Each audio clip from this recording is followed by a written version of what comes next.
26 год. 6, значит, 6 мая, сегодня мой день рождения. Сейчас, видите, вот это я. Да. Значит, сейчас я расскажу о двух ребенках. У матери 2 ребенка. Значит, у них имеется обоих вот такие, значит, энцефалитические киста. Одному поставили, значит, шунт, другому нет. Demek bu bemorimiz, demek ikkita bolasi bor qizimiz. Bittasiga shunt qo'yilgan, ikkinchisiga shunt qo'yilmagan. O shunt qo'yilganida tutqanoqlar ketyapti ekan. Hozir tutqanoqlar ketyapti ekan, men mana shu bola. Hop, qancha bo'ladi tutqanog'i kuniga? Hayajonlansa, qo'rqsa, cho'chisa, bexosdan nima eshitib qolsa shunaqa bo'ladi. Endi mana shu tutqanog'i bor deb turib, tutqanoqni turi boshqacha, lekin bu yerda qanaqa dori berilyapti? Mana 3 yildan beri aksapin berilyapti, kepra berilyapti, prednizolon 5 mg 3 tabletkadan va klonazepam berilyapti. Klonazepam bu benzodiazepamlar guruhiga kiradi va kuchli narkotik ta'sirga ega bo'lgan, lekin talvasalarga ham foydasi bo'lgan dori hisoblanib, bu o'sha sizlarga tanish bo'lgan diazepam yoki sibazon guruhida. Prednizolon 3 tabletkadan emas, ba'zan Toshkentda bir doktor, bir professor nazarlanish qiladi. Gidrokortizonni juda maksimalniy dozada, haqiqatda shunaqa davolash qolibi bor, lekin u samarasiz. Shuning uchun bu dorini ham berishadi, lekin mana shu holatda ham mana shu ko'rsatkichda bu effekt bermaydi. Shuning uchun mana kelyapti. Endi kecha bitta holatni aytib beraman. Bitta bemorimiz mana avval ko'p bolali bo'lgan, lekin bolalari turmagan. Lekin shu bolasini biz gidrosefaliyasi bilan hayotini saqlab qoldik. Hozir yashayapti. Ikkinchi bolalik bo'lgandan keyin ikkinchi bolaligiga qaynonasi unamasdan nima qilib qo'yibdi-da, olib kirib qo'yibdi. Endi u yerda davolanibdi-da, bu doktor jaylab sarig'idi, ko'kidi debdi-da, xullas biz yozib bergan dorilarni chiqarib yuboribdi, bolasini ahvoli og'irlashgan. Hozir endi men tushuntirib nima qilib qo'ydim? Nima deydi? Korrektirovka qilib beryapman, bolalari hozir yaxshi bo'lyapti. Shuning uchun nima demoqchiman? Hozir qo'yaylikchi, bu yerda shu gap bormikan? Diatar beryapman butun. Xo'p, bu yerda bormikan? Hozir aytgan dorisi diatar. Yo'q. Hozir o'sha doktorlar aytgan gapi, endi mana bolasi tutqanoq bo'lib qolibdi. Shuning uchun hozir aytyapman, bu yerda shoshilish kerak emas. Tutqanoqni turiga qarab dorisini berish kerak. Bu yerda bitta dori yaxshi, bitta dori yomon emas. Yaxshiman. Ishlardan charchamaymizmi? Xudoga shukr, mana Hayotbek.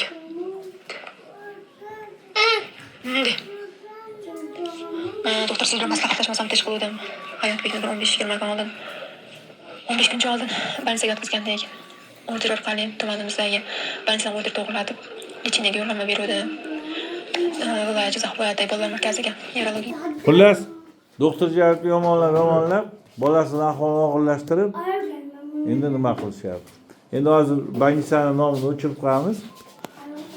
Demak, bugun birinchi kelgan kuningiz, sizni 3 kundan keyin yana olaman. Yo 3 kunda yo bir hafta ichida to'xtatamiz. Nima tutqanog'ini, lekin bitta narsa aytib qo'ying.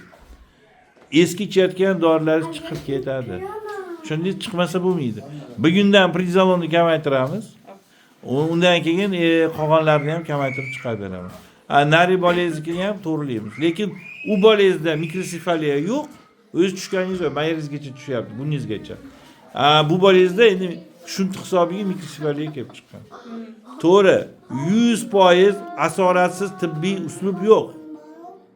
Lekin doim tutqanog'i bormi? Avval tutqanog'iga e'tibor berib, keyin sababini topib, keyin davolanish kerak. Kelishdik?